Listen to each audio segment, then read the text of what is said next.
अस्सलाम वालेकुम। किद्दां हो तुसी सारे। अच्छा, ठंडी ठंडी सुबह में गरम गरम नाश्ता करने का कितना मज़ा आता है ना।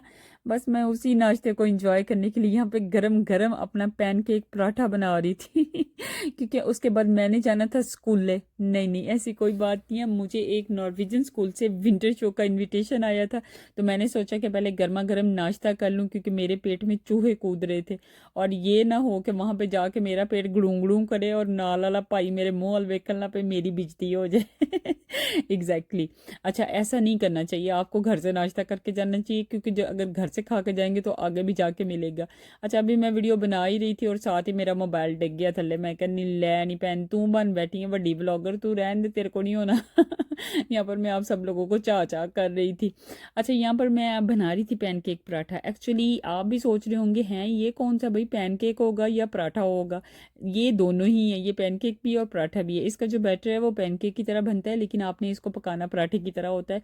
ये बहुत डिलीशियस, बहुत यमी होता है और बच्चों को मोस्टली बहुत पसंद आता है क्योंकि जो बच्चे जो हैं लंच स्कूल में उस तरह से हैवी नहीं लेके जा सकते, वो इसको लेके जा सकते हैं क्योंकि इसके अंदर सारे न्यूट्रिएंट्स होते हैं। बिकॉज इसको एग के साथ, दूध के साथ, पाउडर के साथ बनाया जाता है। वो सारी चीज़ें भी यूज़ होती हैं। You can add fruits as well, nuts as well. तो एक ये फुल पैकेज होता है, छोटा धमाका बड़ा धमाका, फुल फुल पैकेज होता है। आई मीन इसके अंदर सब कुछ यूज़ होता है, ठीक है। और ये बहुत कोई मज़े का बनता है। यहाँ पर आपकी बहन चस्का लगाने के लिए इसके ऊपर लगा रही थी कि फ्रेश क्रीम। इस पर सबसे पहले आप फ्रेश क्रीम लगाएंगे, उसके बाद आप इसके ऊपर चॉकलेट जो है वो स्प्रेड करेंगे। अगर आपके पास नुगाटी है या कोई और चॉकलेट है वो भी आप इसके ऊपर लगा सकते हैं। मुझे ये पसंद है तो सो मैं ये लगा रही हूँ। अच्छा, इसके ऊपर आपने जब फ्रूट्स ऐड करने हैं तो फ्रूट्स में आपने इसके ऊपर सिर्फ बनान, बेरीज या स्ट्रॉबेरी ऐड करनी है। अदरवाइज और कोई फ्रूट इसके ऊपर ऐड नहीं करना और उसका टेस्ट अच्छा भी नहीं आएगा। ये ना होवे बेरीज की जगह तुसी बेर पा दो तो फिर थोड़े दंद भी बाहर आ जान। I am kidding. आपने सिर्फ बेरीज, बनान और स्ट्रॉबेरी यूज़ करनी है। मेरे पास स्ट्रॉबेरीज नहीं थी तो मैंने बनाना और बेरीज यूज़ कर लिए।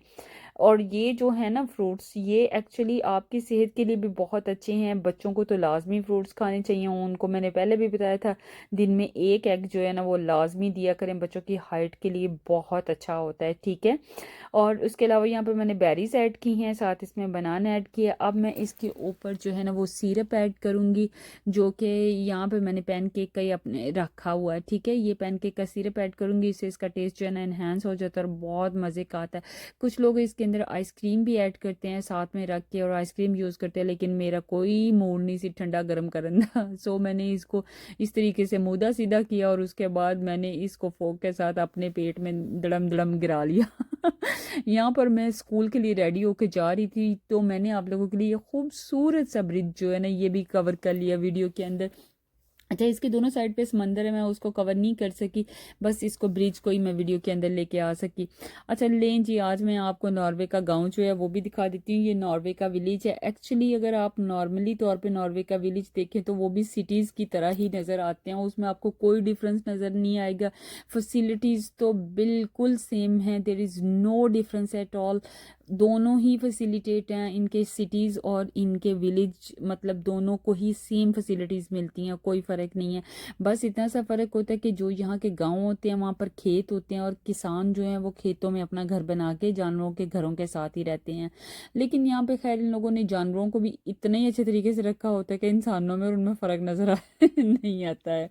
अच्छा, ये लोग ऐसा होता है कि यहाँ के जब जानवर जो हैं वो इतने पले बढ़े होते हैं, भाई सारा दिन तो वो घास खाते रहते हैं। ये फ्रेश घास कहाँ इन्होंने लेके जाना होता है। और इतनी मोटी ताज़ी गाय होती है। नॉर्वे में सिर्फ गाय होती है, भैंस नहीं होती है, इसलिए यहाँ पे गाय का दूध ही इस्तेमाल किया जाता है।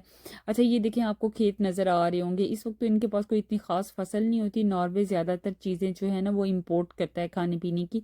इनकी अपनी कोई ख़ास फसलें नहीं हैं, बस मछली और तेल और गैस इन लोगों की ज़्यादा प्रोडक्ट्स हैं। ये जो आपको वाइट से पैकेट नज़र आ रहे हैं, इसके अंदर इन लोगों ने घास स्टोर किया होता है जो कि सर्दियों में यूज़ करते हैं जब यहाँ पे हर तरफ स्नो होती है। लो जी, जानवर ये गल्लां हो गई बढ़िया, तो अब आ जाते हैं इंसानों की तरफ। मैं आ चुकी चुकी थी स्कूल में, तो अब इंसानों की बात करते हैं। ये यहाँ का एक प्राइवेट स्कूल है। नॉर्मली तौर पे नॉर्वे के अंदर एजुकेशन जो है फ्री है, बच्चे जो है नॉर्वेजियन स्कूल में जाते हैं, लेकिन चूंकि ये एक इंटरनेशनल स्कूल है, यहाँ पर खुद पे करना पड़ता है। ये प्राइवेट स्कूल है, यहाँ पर सिर्फ बच्चे ज़्यादातर इंग्लिश बोलते हैं, इस वजह से ये इंटरनेशनल है। और बहुत सारे ऐसे बच्चे जिनको नॉर्वेजियन में प्रॉब्लम होती है वो इंटरनेशनल स्कूल जा सकते हैं आराम से। अच्छा, अभी तक ये जिम हॉल में हम आ चुके हुए थे और अभी प्रिपरेशन स्टार्ट हो रही थी, क्योंकि बच्चे जो है ना वो रेडी हो रहे थे टैबलेट्स वगैरह के लिए, उन्होंने शो के लिए मतलब आना था अभी जिम हॉल में। सारे पेरेंट्स यहाँ पर आ चुके होते। देखिए कितना खूबसूरत इन लोगों ने स्टेज जो है ना वो यहाँ पे डेकोरेट किया हुआ है, टीचर्स ने और पेरेंट्स यहाँ पे लो जी आ चुके हुए हैं। गोलू मोलू से बच्चे आ चुके होते, छोटे छोटे बच्चे थे, इतना प्यारा टैबलेट्स जिंगो बेल पे कर रहे थे। मैंने यहाँ पर इनकी वीडियो जो है ना वो म्यूट कर दी। मैंने कहा ये ना ऑडियो मतलब मैंने इनकी म्यूट कर दी। मैंने कहा ये ना हो कि मुझे यूट्यूब जो है ना वो कॉपीराइट भेज दे पर, या मेरे को नहीं उन कॉपियां किताबां पढ़ियां जांदियां तो बेहतर है कि ये कॉपी जो है ना यूट्यूब अपने पास ही रखे। तो मैं यहाँ पे प्रिकॉशंस लेते हुए ऑडियो जो है ना वो म्यूट ही कर देती हूँ, बस देखने पे गुजारा करते हैं। अच्छा, ये इतना प्यारा डांस कर रहे थे ना टैबलेट्स वगैरह पे। अच्छा, ना तो पता चल रहा था मुंडा केड़ा थे, ना पता चल रहा सी कुड़ी केड़ी है, सारे ने एक जैसे ही कपड़े पहने हुए थे। अच्छा, जब शो को मैं रिकॉर्ड कर रही थी तो मैंने सोचा क्यों ना आज मैं आप लोगों को नॉर्वे के स्कूल का विजिट जो है वो भी करवाऊँ, and you can see self के what is the difference in Pakistani and Norwegian schools. मतलब यहाँ के स्कूल जो हैं वो बहुत ज़्यादा फैसिलिटेट होते हैं, यहाँ पर लॉट ऑफ द फैसिलिटीज़ होती हैं। स्टूडेंट्स के ऊपर एजुकेशन का कोई ख़ास ज़्यादा बोझ नहीं डाला जाता, बल्कि लर्निंग वे से उनको ज़्यादा से ज़्यादा सिखाया जाता है। यहाँ पर बच्चों को मतलब इंटरनेट की फैसिलिटी होती है स्कूल के अंदर, उनको आईपैड्स वगैरह दिए जाते हैं, उनको ऑनलाइन वर्किंग जो है वो करवाई जाती है। उसके अलावा यहाँ पर बच्चों को बहुत ज़्यादा आर्ट्स एंड क्राफ्ट्स और इस तरह की टेक्निक्स जो है ना ये भी सिखाई जाती हैं। यहाँ पर बच्चों को बताया जाता है कि आपने रिस्पॉन्सिबल बचपन से ही कैसे बनना है, आपने अपनी चीज़ों को लेके कैसे चलना है। मैंने आपको अपने एक प्रीवियस ब्लॉग के अंदर भी बताया था कि यहाँ पर बच्चे बहुत जल्दी एज से इंडिपेंडेंट होना जो है ना वो स्टार्ट हो जाते हैं, और ये सारी चीज़ें उनको स्कूलिंग से सिखाई जाती हैं।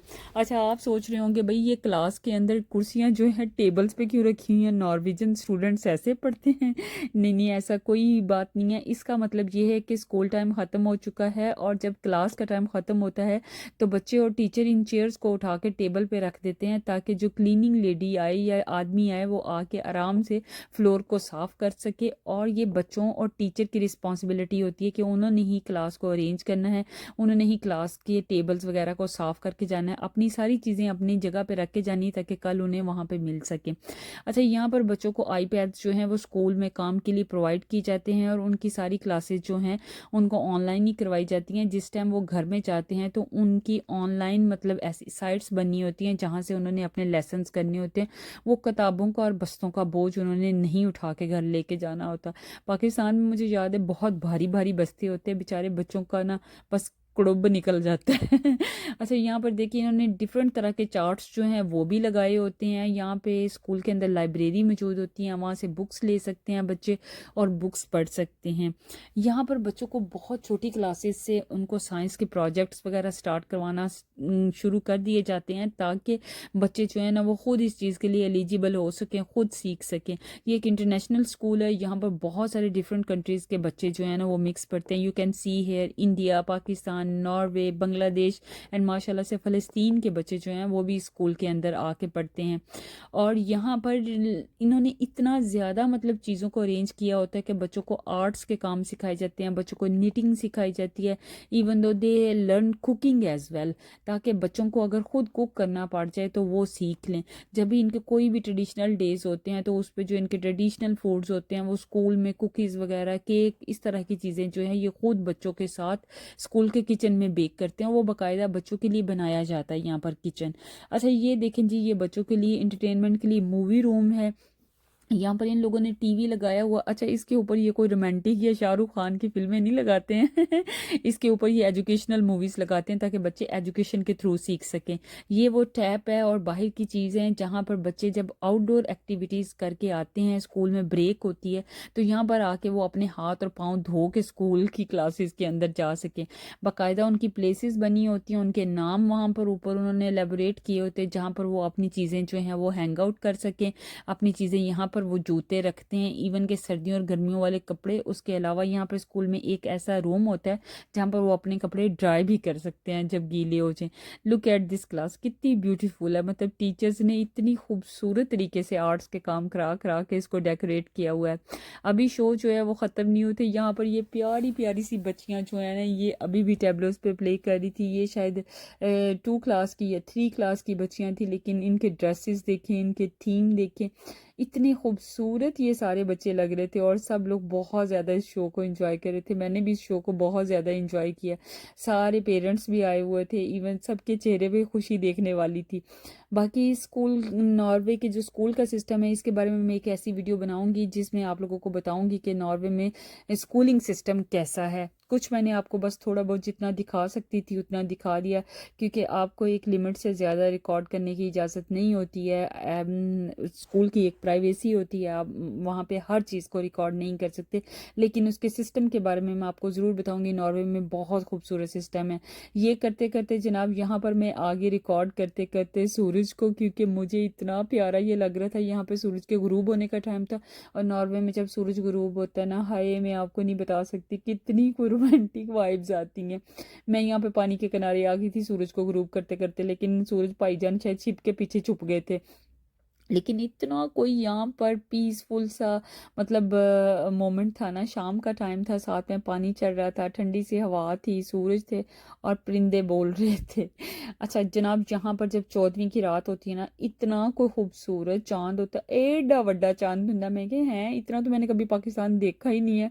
पता नहीं शायद इनका अपना चांद है या इन्होंने प्लास्टिक का बना के लटकाया हो। No no no, I am just kidding. यहाँ पर वाकई चांद जो है ना वो काफ़ी बड़ा होता है। शायद दुनिया का लास्ट किनारा जो है वो समंदर का, वो नॉर्वे के अंदर है। और वैसे भी ये नॉर्थ साइड ऑफ यूरोप है, इस वजह से भी ये सारी चीज़ें ये ना यहाँ पे बहुत ज़्यादा प्रोमिनेंट होती है। नॉर्वे बहुत बहुत खूबसूरत है नेचर वाइज, तो बस यहाँ पे अखीर है। दुनिया पे जन्नत जो है ना वो नॉर्वे। यहाँ पे ये देखें, आप आराम से अपने पाँव लटका के बैठ सकते हैं। उसके बाद जनाब साहब मैं आ गई घर। मैंने थोड़ी सी ग्रॉसरी की, और सबसे पहले तो आके मैंने चीज़ें जो हैं वो फ्रिज में अरेंज करना शुरू कर दी, क्योंकि मेरे घर कुछ गेस्ट आ रहे थे और वो सिर्फ चाय पे आ रहे थे, इसलिए मैंने उनके लिए चाय का इंतज़ाम करना था। और ग्रॉसरी की चीज़ें जो रहती थी वो मैं घर ले आई थी। सबसे पहले तो मैंने आके लजानिया बनाना स्टार्ट किया, क्योंकि चाय के साथ मैंने लजानिया और बस कुछ चीज़ें रखनी थी। अच्छा, ये जो लजानिया है ना, इसके अंदर मैं ब्रोकली वगैरह भी ऐड कर लेती हूँ। यहाँ पर मैंने कीमा तैयार कर लिया हुआ था लजानिया का। साथ में ये इसकी सॉस थी जो मैंने वो भी रेडी कर ली हुई थी। मैं रेडीमेड पैकेट ले आती हूँ, उसके अंदर सॉस भी होती है। आप सॉस भी रेडी कर लें आराम से, और फिर आपको खुद रेडी नहीं करने वाली प्रॉब्लम। यहाँ पे बस मैं इसको डिश आउट कर रही थी, क्योंकि मैंने इसको ओवन में रखना था। ओवन को मैं ऑलरेडी जो है ना वो प्री हीट कर चुकी हुई थी 190 डिग्री पे। इसमें भी वो 45 मिनट लगते हैं, और आराम से आपका मज़ेदार सा लजानिया जो है ना वो टेस्टी सा यमी सा रेडी हो जाता है। चीज़ इसमें मैं बहुत ज़्यादा डालती हूँ, मुझे सही चीज़ी लजानिया जो है ना वो अच्छा लगता है। डबल लेयर्स लगा के मैं इसका बनाती हूँ। अच्छा, चूँकि मैं उनके लिए चाय का अरेंज कर रही थी, तो मैंने सोचा साथ लजानिया बना लेते हैं, साथ कोरियन स्पाइसी चिकन जो है ना बना लेते हैं। ये मिनटों में बन जाती हैं। इसको आपने बस इन मैरिनेट करके आपने इसको रखना होता है, और बनने के बाद स्टिक्स पे आपने ये सॉस ऐड करनी है। इसकी मैंने एक अलहदा से वीडियो बनाई है, आप उसको फॉलो कर सकते हैं। बहुत बहुत यमी रेसिपी होती है। अच्छा, यहाँ पर साथ ही मैं यहाँ पर बना रही थी चने और चिकन, मटन का सालन, सॉरी चिकन का नहीं सालन बना रही थी, मटन का बना रही थी घर वालों के लिए, क्योंकि ये सिर्फ मैंने मेहमानों के लिए बनाए थे। और वैसे भी वो हमने बाद में शाम में खाना था। मैंने कहा साथ ही कम ने बैठ दी हाँ। अब मैं किचन में खड़ी तो हुई हूँ। वैसे भी जब मैं किचन में होती हूँ तो मेरा बस दिल होता है कि आराम से सारा किचन का काम एक ही दफ़ा ख़त्म हो जाए, ताकि बंदा बाद में आराम से बैठ के गेस्ट के पास इंजॉय कर सके। ये ना हो कि गेस्ट कहीं और बैठे हुए हैं, आप कहीं और बैठे हुए हैं, तो मुझे गेस्ट के आने से पहले ना सारा काम ख़त्म करना होता है। अच्छा, यहाँ पर साथ ही मुझे यखनी भी थोड़ी सी बनानी थी सेपरेट, वो भी मैं यहाँ पर बनाने के लिए मैंने मतलब रख दिया हुआ था प्रेशर। और उसमें जो मटन की जो मैंने यखनी बनाई बाद में, उसमें भी थोड़ा सा गोश्त बच गया था। अच्छा, ये मैं अब नेक्स्ट डे के लिए बना लूँगी, जो कि मैं चावलों में ऐड कर लूँगी। यहाँ पर जनाब मज़ेदार गर्मा गर्म सालन रेडी हो चुका है। मेरी तरफ से आप सबको अल्लाह हाफिज़, दुआ में।